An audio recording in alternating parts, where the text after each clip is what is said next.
Organization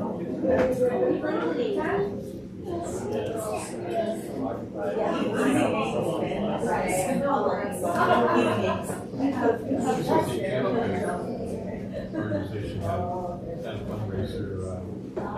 Well, you weren't actually going to the. Going this way. Yeah.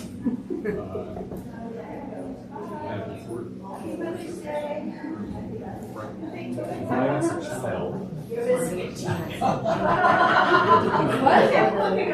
looking for the other one. That's why I'm saying. Well,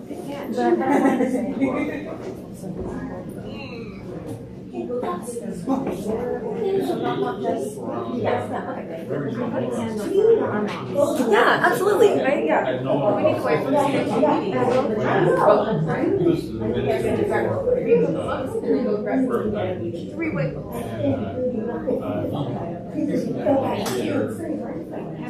Well, in any case, either the older groups or younger groups. So what we did for your birthday. Kind of where we're trying to get people that he knew to come out and, Wolf Lodge. It's a big water park. there weren't any single women. But you know, it is an age group.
Namanda, Namanda, Namanda, Namanda, Namanda, Namanda, Namanda.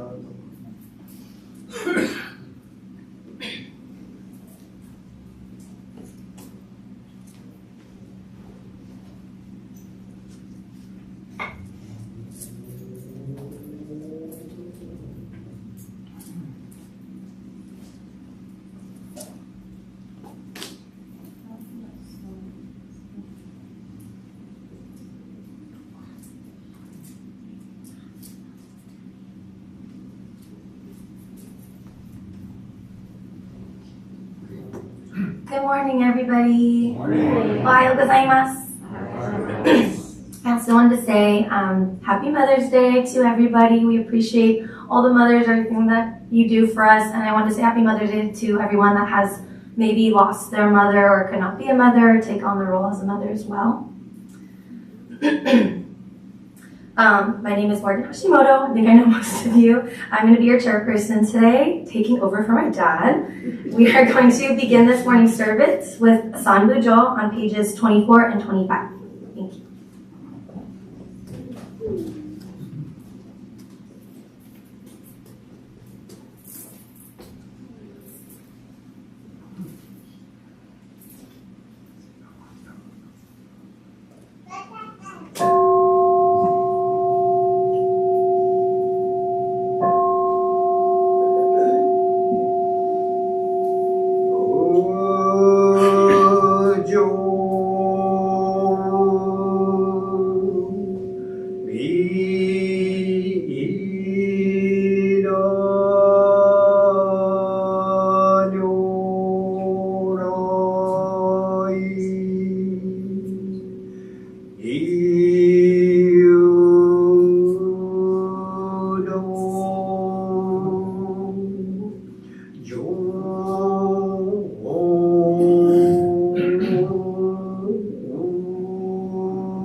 Now we will have sutra chanting Jusei on page 93.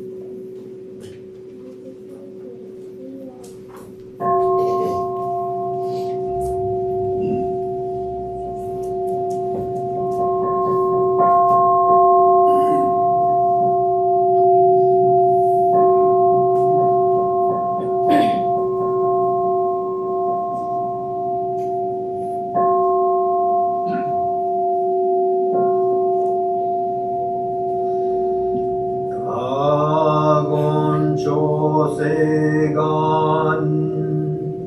意志無浄土志願不満足成不上昇が我無量故不異大摂取不再小民具成不上昇が足上仏道妙正長実行空教未消門成不上昇が利欲人少年上映修言教四愚無浄土一生天人死人力現代公不生無才道少女三苦妙交際集約難会一永遠滅死今後安永息小悪道通達全修門闘争上魔族医療老実行日月修十期天候恩普賢一周解放像公正苦毒を情大集中説法ししく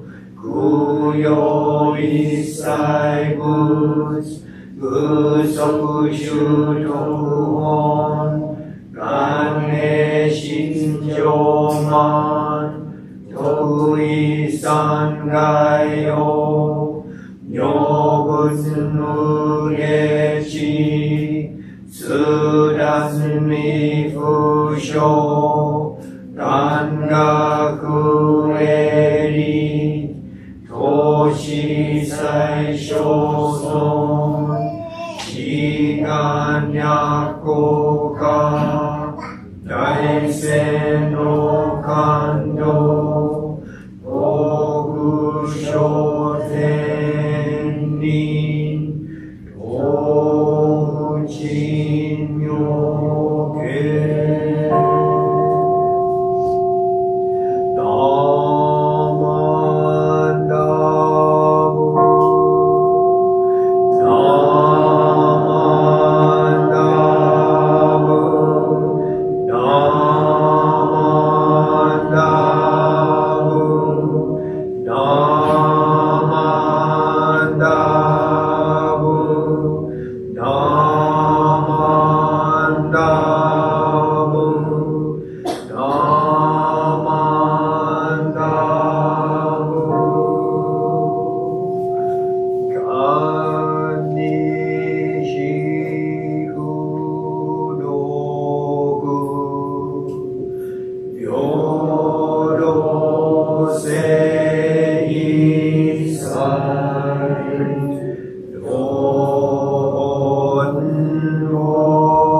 慶 Please stand for the Gatha May Peace Prevail on page 89 and 90. It's in the white book.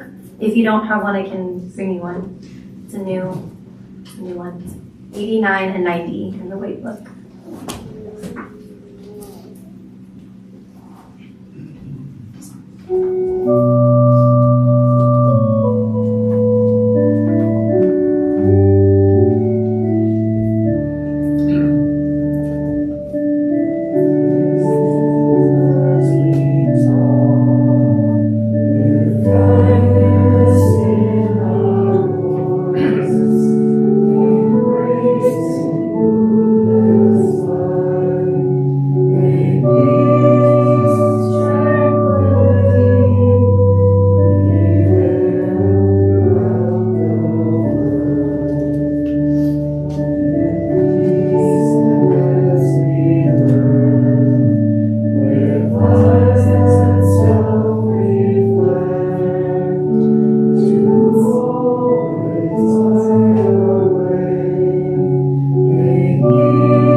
Meditation reading number 4 on page 17.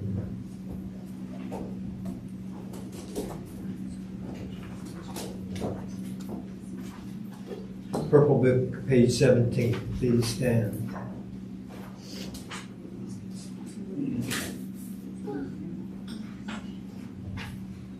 As the sun shines upon the earth, awakening into growth the seeds that lie dormant in the soil. May the light of wisdom shine into our minds and truly awaken us to our ignorance, and by this insight stir us to strive for a life of deeper understanding and enlightenment.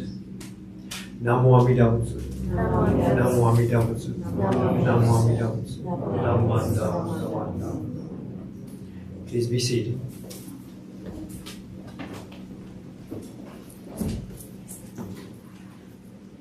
Thank you. Now Reverend Fujimoto will share a Dharma message with us.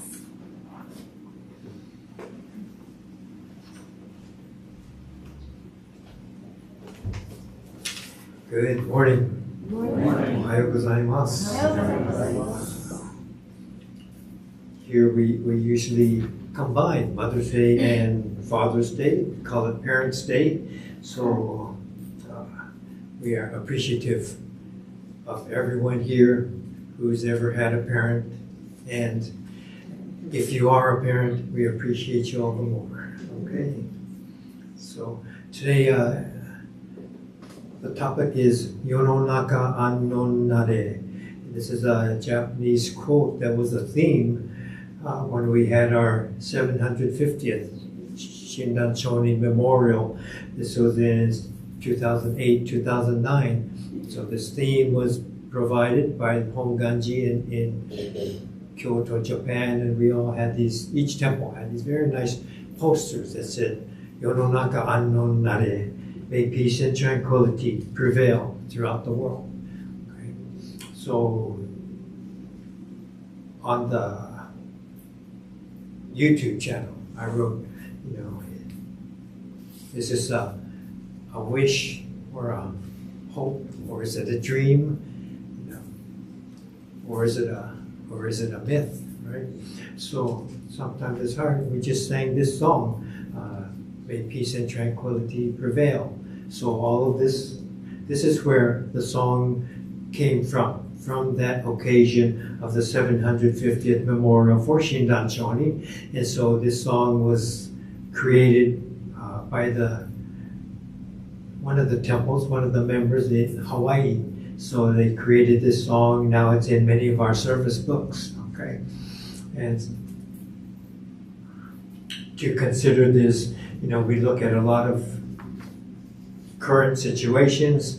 This came about at the 750th memorial, and just yesterday, Sherman and I happened to be in Berkeley, and we're coming home through Berkeley, and I think it's towards the end of getting close to evening, so there's a lot of traffic, and I think it's because of the graduation that was going on over there, and later on learning about the protests that were happening, and I don't think the graduation was able to be completed. So many people in many situations are protesting because of the conflicts, Palestine. And so people are concerned about this, and you see it in the news all the time. People are protesting and having signs up and things of this nature. And it changes, more things come up to our attention, and some people are very invested in this. Other people are more of the same. And so you have this whole spectrum of response to what is happening in the world today. And this happens to be prevalent in the news, and at other times there are struggles throughout the world. This one is taking the front page right now, but there are currently other difficulties and struggles that currently going on and come up on occasion. So oftentimes we're asked, how are we to respond? How are we as Buddhists to respond? What is our organizational position, right? And in December, there was a very nice article written by Sydney Shiroyama. She's from the Palo Alto Temple. She's a minister assistant and on the younger side, but she's a student at the Institute of Buddhist Studies and studying. It looks like she's on the ministerial track. She would like to become a minister. And so she was writing from her perspective, and again, maybe sometimes similar to our own thoughts. She said she was, during high school, a lot of her friends would ask her, what is the Buddhist position on different topics, right? And sometimes she was very comfortable with what her response is, and on this struggle in Gaza, she wasn't so sure, and it's not so clear. And so she was writing that, sometimes you wish there would be very black and white response, and you would know where to stand, where to hang your hat, kind of thing. And it's not always that comfortable, not always that easy, okay? And she was talking about this back and forth on some things. It would seem clear to her, and she would kind of be jealous at some people who would be clear in their position and talk with strength about their position, and she would feel like, envious of them for finding that comfort level, but that's not where she feels like she stands, right? And so she's kind of wondering where to be, and sometimes this is common among a lot of us.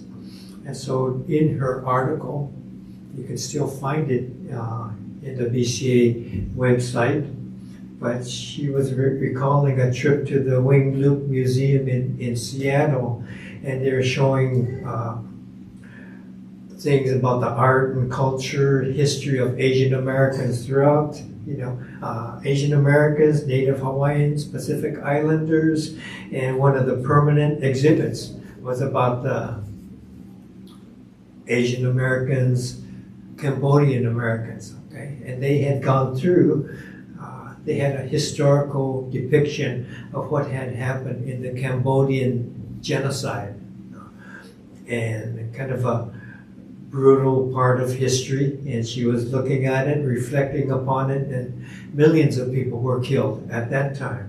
Okay, and she mentioned that she was appreciative that the museum didn't shy away from the truth of that occasion. And at the end of the description, they had a placard up in the museums to simply finger a brutal regime, however, is to risk missing the valuable lesson from the Cambodian genocide. The initial aims of the Khmer Rouge were hardly evil. They did not set out to decimate the Cambodian people. Instead, the Khmer Rouge leaders were swept away in an ideology. They were corrupted by power and abandoned common sense in an attempt to make a flawed belief system work. The lesson of the Cambodian genocide is not that the Pol Pot was evil. It is rather that, like good, evil lurks in the heart of every human being. Don't view the exhibit here and wonder only, how could they be capable of such evil? Instead, as well, how could I be capable of such evil, and pledge to prevent it of happening again? So, in this exhibit, to look at ourselves, that we have both sides of good and evil in each of us, and it's a matter of karmic conditions that allowed this to play forward. She mentioned a time where Shindan Chonin asked his disciple, if you really want to follow these teachings and go to the pyramid, kill 1,000 people. I'm asking you to go out and kill 1,000 people. And his disciple said, I cannot do that. It's not in my, even if you ask me, I cannot do that. And Shindan told him that. You cannot do that because that's not in your karmic conditions. If there were something, if someone came to attack his family, perhaps, maybe it would be part of his karmic condition. He could murder 1,000 people. But at this time, considering the pyramid, he cannot. Right? So it's not a matter of each person. It's not a matter of that disciple being good, morally good, or morally evil. It's a matter of the karmic conditions that you find yourself in. So this is what Shindan Chonin pointed out to his disciple.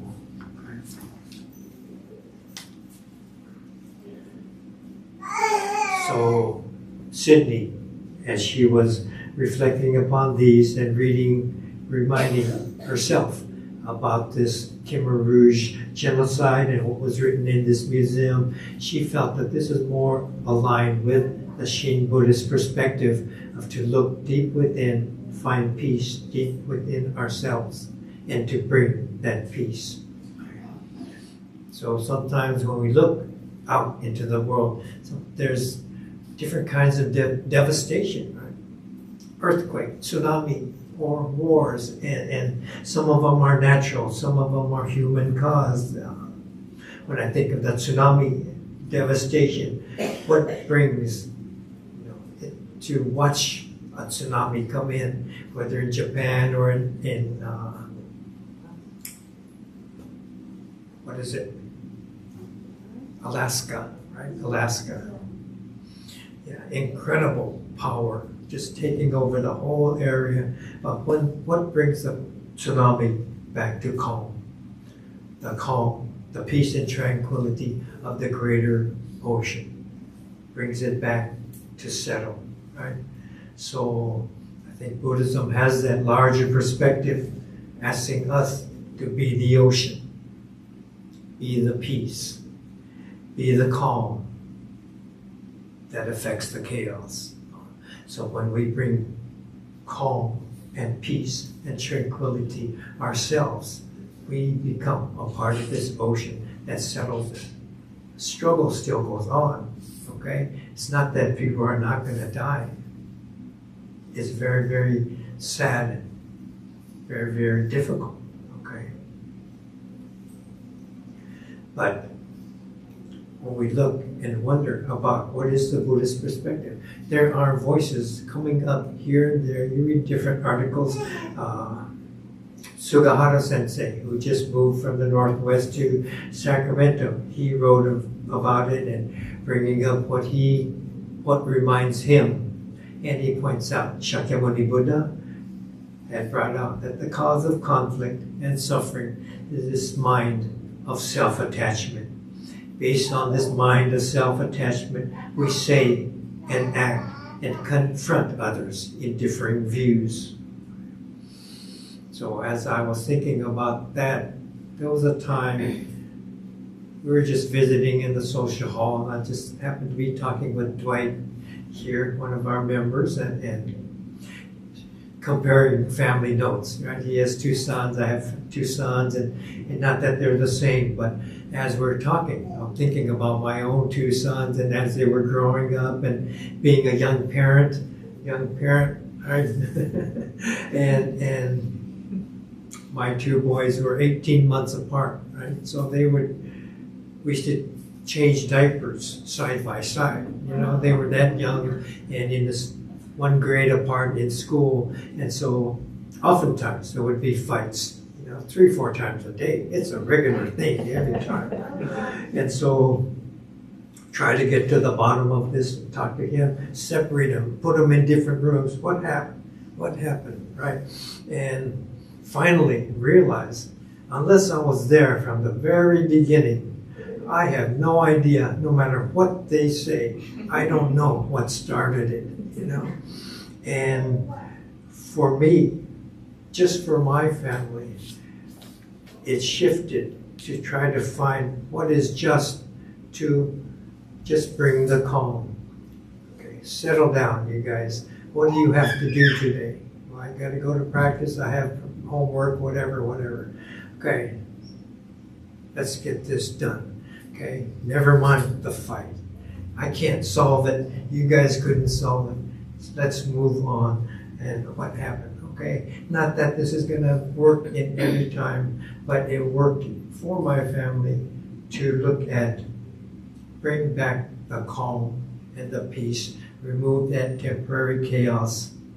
Okay, it doesn't really matter who to bring justice to the situation, And so that's how things worked out in my household, right? So Sugahara Sensei was continuing, and he was looking at, when we look at our 7 Master Scroll, the top 2, Nagarjuna and Vasubandhu. So Nagarjuna had a brother, Buddhist disciple as well. His name was Asanga. And Asanga had written this compendium on Mahayana, okay? And in this, so one's peace is another's peace. Peace is brought forth by bringing it, not by convincing each other of what peace should be, okay? You bring it, you find it here, and you carry it, and you bring it. So Brother Nagarjuna wrote a commentary on what his brother had written. And in it, part of it, anger becomes anger. But if anyone in the world acts in accord with peace, the world becomes peaceful and tranquil. Okay? You don't stop that immediate conflict, but there's a need to have this peace overall, to be the rest of the ocean, and not just that one aberrant tsunami. Okay. So today we read a different reading, but usually we read the 3 treasures. And in it, the 3rd portion, I take refuge in the Sangha. May we live in harmony in the great assembly as disciples of Buddha and be freed from all hindrances. So hindrances means our own self-centered view, our own ego perspective, okay?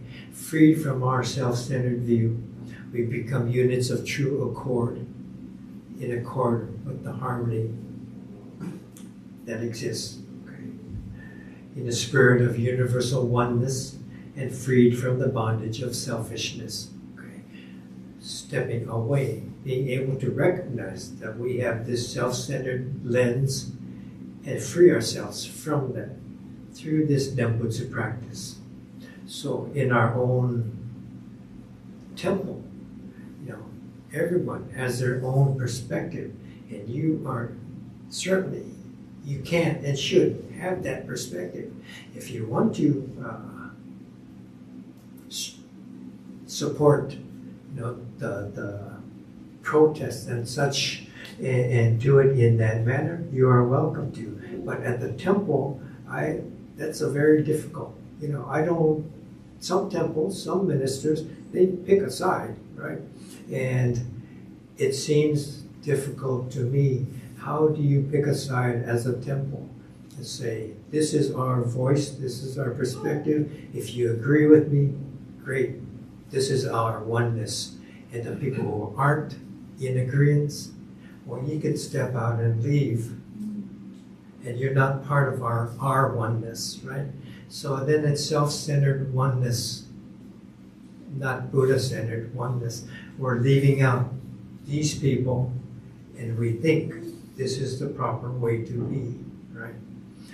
As a temple, as Buddhism, we have to invite both voices, welcome, embrace both sides, encourage dialogue.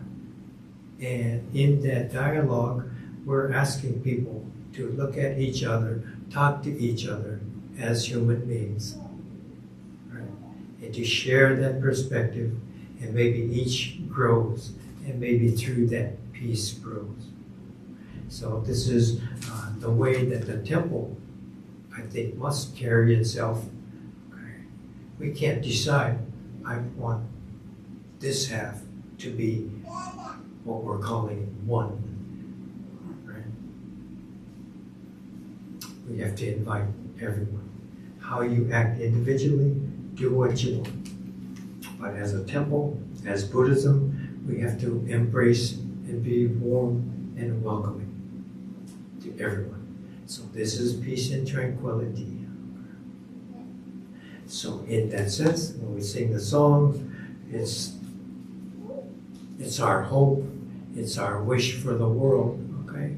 Not a description of the current scene.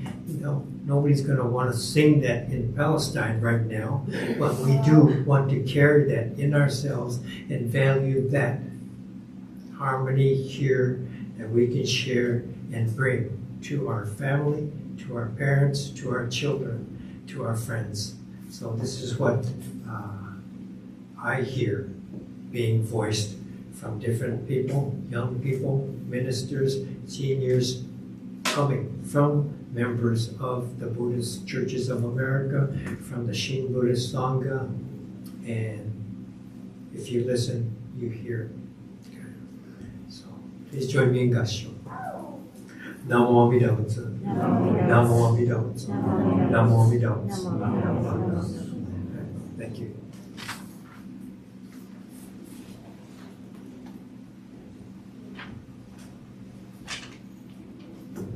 Thank you, Reverend Fujimoto. Please stand for the Gatha Nembutsu 1. It's in the White Book, and it's on page 99.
Please be seated.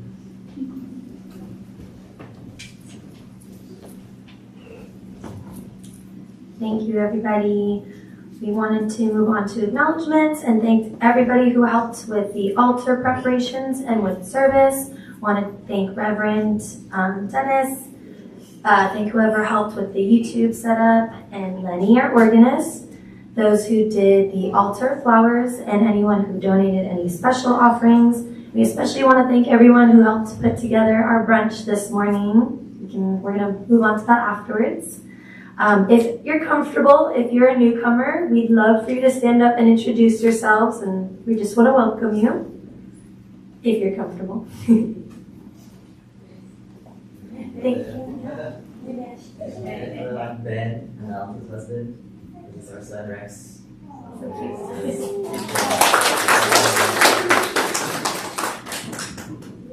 Thank you so much. We appreciate it. Nice to meet you. Thanks for coming to service today.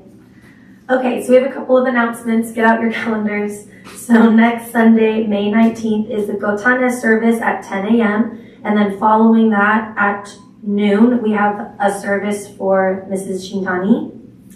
Saturday, May 25th, is the cemetery visitations. And then Sunday, May 26th, there's no service. It's the Enmanji cemetery visitation. Okay, it's birthday Sunday as well. We just want to celebrate anyone who has a birthday in May. So if you do have a May birthday and you want to come up in Oshoko, and then we'll sing you happy birthday, go ahead, go for it. We're gonna check in the kitchen. See if Oh, yeah. we have birthdays.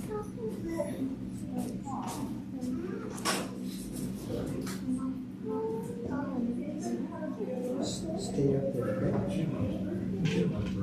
We're going to take photos too, if anyone. No one else has a big birthday? Just one photo of Galen? That's fine. He's a superstar. Okay, Charmin is checking to see if there's any birthdays, May birthdays in the kitchen area.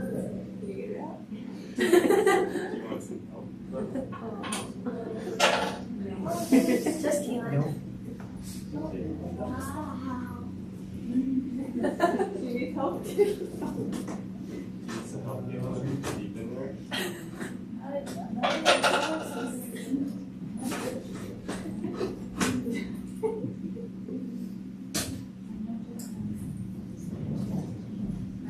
You got too much money, that's the problem.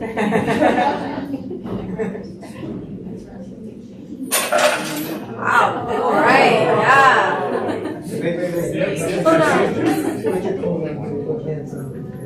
We can also sing happy birthday if we'd like.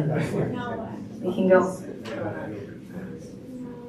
Want to sing happy birthday? Birthday to you. Happy birthday to you. Happy birthday, dear Kaylin. Happy birthday to you.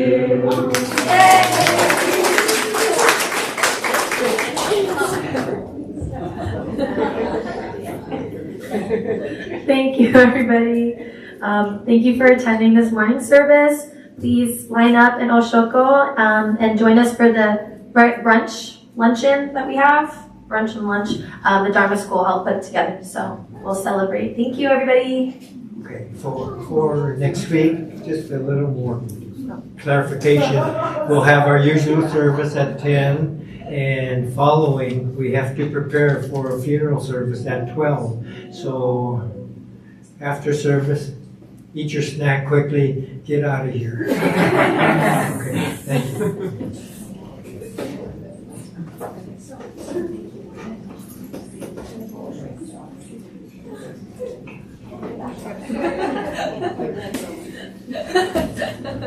But you're wearing one.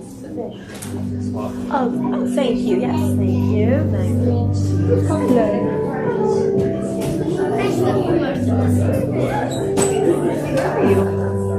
Story? Did we move? I'm going to follow Alex. Oh, you were Oh, you were probably behind this pillar. I didn't see you. No way. You look like you're well rested.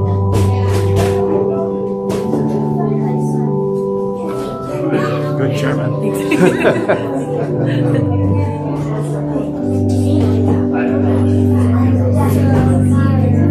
too, man. First sleepover on Friday. Ooh, first sleepover.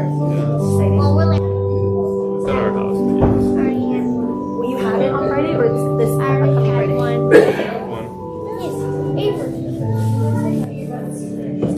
We were there. Yeah. It's just going to visit.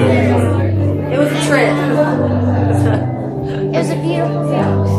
That counts. Okay, fine. That one was my first.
Now it makes sense. Now it makes sense. Yeah, now I get it. Oh yeah.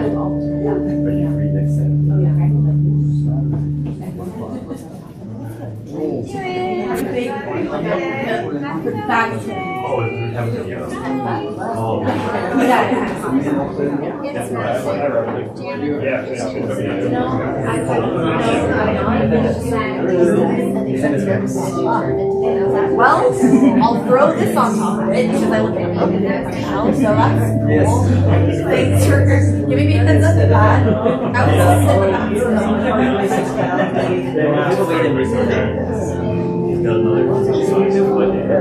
Thank you. Yes, nice to meet you too. I think I saw you on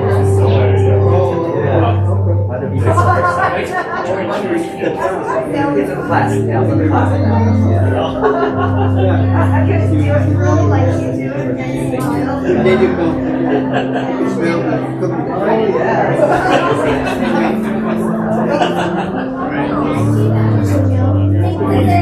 Thank you. thank you. I'm back up. I'm always Great back there. Your voice is He was singing. oh my god, so good.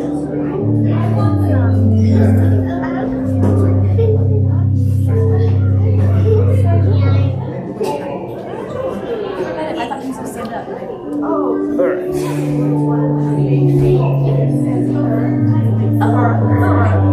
has a little bit more.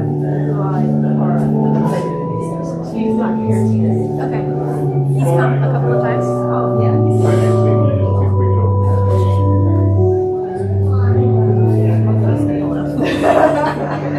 Good thing I didn't say, stand up! Oh my god, can you imagine? I did that once and I was like, oh, sorry. I learned my words. That's why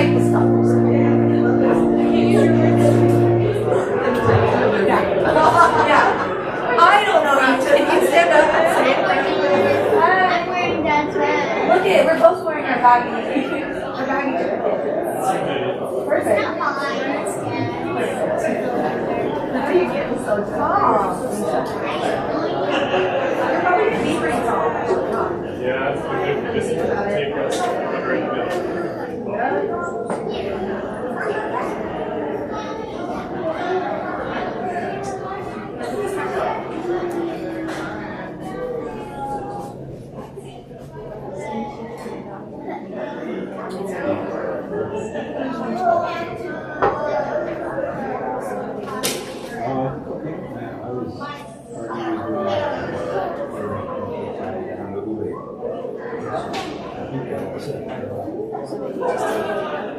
We just kept doing that.